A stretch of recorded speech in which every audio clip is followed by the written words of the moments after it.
Unbelievable, my people, it has started again. Not be small thing. Oh. See what Kwankwaso said about Olusegun Obasanjo and as well as Clark, A.K. Clark, endorsement of Peter Obi. Since the endorsement came, APC, PDP, NNPP, and everyone who cares to speak and whatever, the matter has continued to trail. Why will Olusegun Obasanjo go ahead and endorse Peter Obi? Why will he do that? That matter has continued to generate a lot of concerns, a lot of reactions, and it is what it is. Now, this is what our very own brother Kwankwaso has got to say about Olusegun, former president, and A.K. Clark endorsing Peter Obi in the midst of 18 presidential candidates, which is now causing lots of reactions. Please don't forget to give us a thumbs up, like us, share, subscribe as we get all the details. Obasanjo, Clark disgraced themselves by endorsing Peter Obi, Kwankwaso Fumes.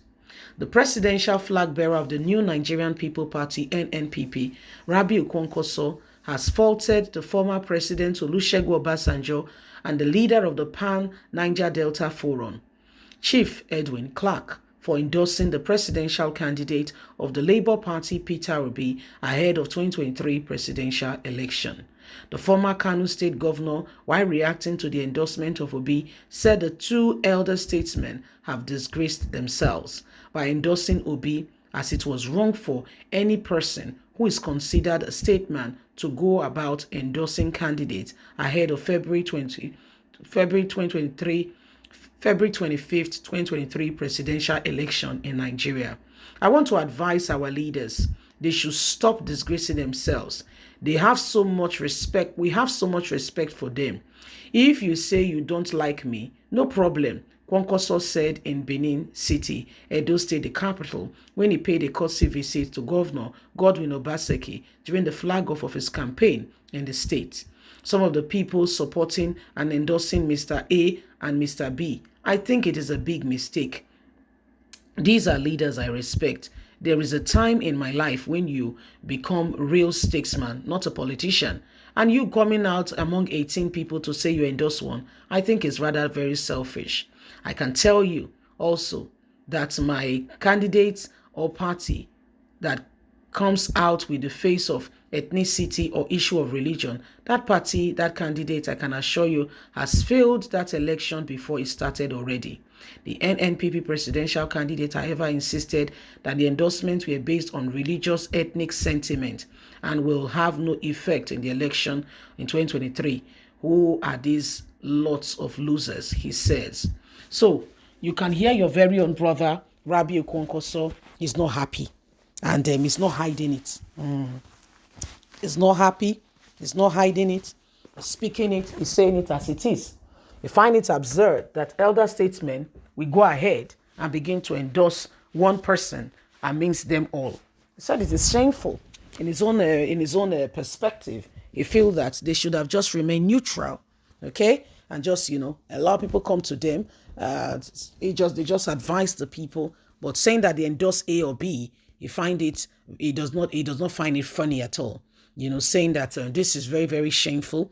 How in the midst of this crowd, you come here and you're telling everybody you are only endorsing one person. So they don't find it funny at all. And they say it is very shameful, and they will not, he will not be quiet, to allow such a thing to go on. He said this in Benin City when he went to visit Godwin Obaseki. He was there to visit Obaseki at the flag-off of his campaign in the state. And that was where he unleashed it on Obasanjo, saying Obasanjo did very shamefully, going ahead and announcing an A.K. Clark as well. He expected more from them. They should not have come out to say they have endorsed A or B because the presidential candidates, the presidential election, there are other people there, and the best thing you can do is to you don't have to announce to everybody that this is the person you prefer. This is the person you prefer. What does he make other? What does he do, or how does he make other candidates feel that they've not acted like elders? Yeah, I said they've not acted like elders, So everybody has, has what they think about what has happened. Some are for, some are against. Some find it very interesting that Obasanjo and Ike Clarko have decided to throw their weight right behind Peter Obi, and others find it very funny. They said it's not right and should not have done it. Blah blah blah blah blah. So whatever it is, Nigerians, whether someone is endorsed or not endorsed, I don't think it should be a problem. Because again, I want to really ask this question. Maybe I'm missing it too. For instance, now, let me say I am above even Obasanjo, for instance, okay? And I wake up and I say, oh, I've endorsed candidate 17, for instance. Does that make that candidate win? I believe the answer is no. It still boils down to, even me, that is higher than Obasanjo as it's politically driven, because president that the first president that came when Nigeria came back again to democracy. Yes, from 1999. So even me that is higher than this whatever, as in terms of politically speaking in the country, even if myself, I'm only entitled to one vote. Or have they announced it? Has it been changed? That because I was a former president, I'm entitled to 100 votes? Just asking. So you should not get worked up.